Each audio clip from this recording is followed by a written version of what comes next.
இது வந்து solubility related question. அதாவது solubilityன்றது என்னன்னு பார்த்தீங்கன்னா, ஒரு மாலிக்யூல் வந்து பார்த்தீங்கன்னா, எவ்வளோ தூரம் நமக்கு வந்து டிசால்வ் ஆகும். அதோட சால்வெண்ட்ல நமக்கு வந்து எவ்வளோ டிசால்வ் ஆகும். இப்போ ஃபார் எக்ஸாம்பிள் NaCl இப்போ உப்புலாம் நம்ம தண்ணியில வந்து நமக்கு டிசால்வ் ஆகும்னு தெரியும். அது ஓரளவுக்கு தான் டிசால்வ் ஆகும். நீங்க நிறைய போட்டீங்கன்னா அடியில வந்து நமக்கு வந்து செட்டில் ஆயிடும் இல்லையா? அப்போ ஒரு சால்ட் வந்து பார்த்தீங்கன்னா, எவ்வளோ தூரம் வரைக்கும் நம்ம வந்து டிசால்வ் ஆகும் அப்படின்றது அதில் இருக்கக்கூடிய அயானோட கான்சன்ட்ரேஷனை டிபெண்ட் பண்ணி இருக்கும். அப்போ அதாவது அதை பத்தி நம்ம டீல் பண்றது அந்த solubility ப்ராடக்ட் அப்படின்னு சொல்லுவாங்க. இங்க நம்ம கொஸ்டின் என்ன கொடுத்துருக்காங்க, A2X3 வந்து ஒரு மாலிக்யூல் வந்து நம்ம கொடுத்துருக்காங்க இல்லையா? அப்போ நம்ம என்ன பண்ணலாம், A2X3 வந்து கொடுத்துருக்காங்க. A2X3 அப்போ அந்த A2X3 வந்து நமக்கு வந்து எப்படி ஃபார்ம் ஆயிருக்கும், A வந்து 3+ அயனா இருந்திருக்கும், X வந்து 2- அயனா இருக்கும். அப்பதான் நம்ம கிராஸ் மல்டிபிகேஷன் பண்ணும்போது Al2X3 வந்து நமக்கு கிடைச்சிருக்கும் இல்லையா? அப்போ நமக்கு வந்து இது வந்து நமக்கு வாட்டர்ல போட்டோம்னா எப்படி டிசோசியேட் ஆகும், 2 A மாலிகுலா வந்து மாறி இருக்கும். இதோட சார்ஜ் வந்து 3+ வந்து இருக்கும். அப்புறம் 3 X மாலிகுலா இருக்கும். இதோட சார்ஜ் வந்து 2- வந்து இருக்கும். இது நமக்கு வந்து சார்ஜ் வந்து இம்பார்ட்டன்ஸ் கிடையாது.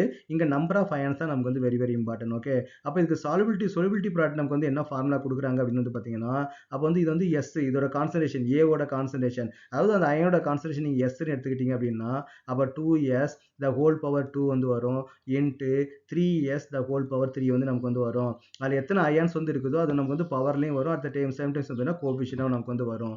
இங்க KSPயோட வேல்யூ நமக்கு வந்து என்ன கொடுத்துருக்காங்கன்னு பார்த்தீங்கன்னா 1.1 into 10⁻⁻23 வந்து கொடுத்துருக்காங்க.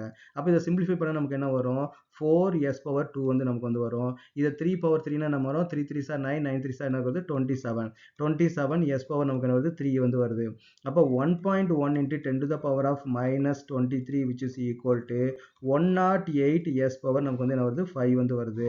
அப்போ நமக்கு என்ன வரும், S பவர் 5 நமக்கு என்ன வரும், S power 5 which is equal to 1.1 into 10⁻⁻23 divide by நமக்கு என்ன வரும்னா 108 வந்து நமக்கு வந்து வரும். அப்போ நம்ம டிவைட் பண்ணும்போது நமக்கு என்ன கிடைக்கும், 0.0092 வந்து நமக்கு வந்து கிடைக்குது. ஓகே, 92 ஆல்மோஸ்ட் வந்து பார்த்தீங்கன்னா 6 வந்து நமக்கு வந்து கிடைக்குது into 10⁻⁻23.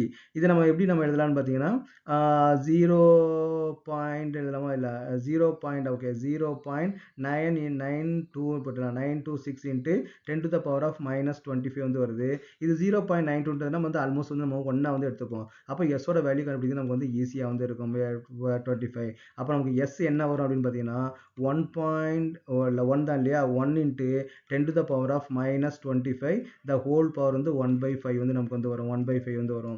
23 கிடையாது 25 இல்லையா, 25. அப்போ அது எஸ்ஸோட வேல்யூ நமக்கு என்ன வரும் பார்த்தீங்கன்னா 1 into 10⁻⁻5 வந்து நமக்கு வந்து வரும். இது மோலாரிட்டி. ஓகே, அப்போ அயான்ஸ் வந்து பார்த்தீங்கன்னா ஒரு அயானோட கான்சன்ட்ரேஷன் 1 into 10⁻⁻5 வரைக்கும் நமக்கு வந்து என்ன ஆகும், அது வந்து டிசால்வ் ஆகும். அதுக்கு மேலே போயிடுச்சுன்னு பார்த்தீங்கன்னா அது டிசால்வ் ஆகாமல் கீழே வந்து நமக்கு வந்து பிரிசிபிரேட் ஆகிடும்.